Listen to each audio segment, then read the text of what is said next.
দিশা, তুই the eyes of ইটটা reading করা শুরু কর। আচ্ছা ম্যাম। Stop stop. আচ্ছা, দিশা যেটুকু বললো আমি সেটুকু আগে এক্সপ্লেন করি, ঠিক আছে? কবি রাস্কিং বন্ড আই দিয়ে কেন স্টোরিটা শুরু করলো?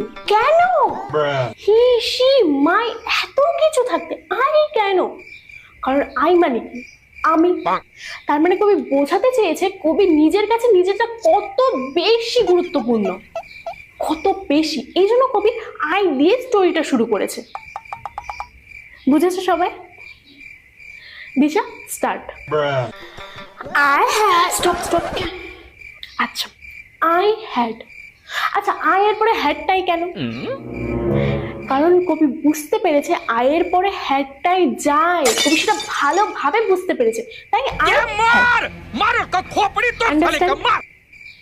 দিশা, স্টার্ট।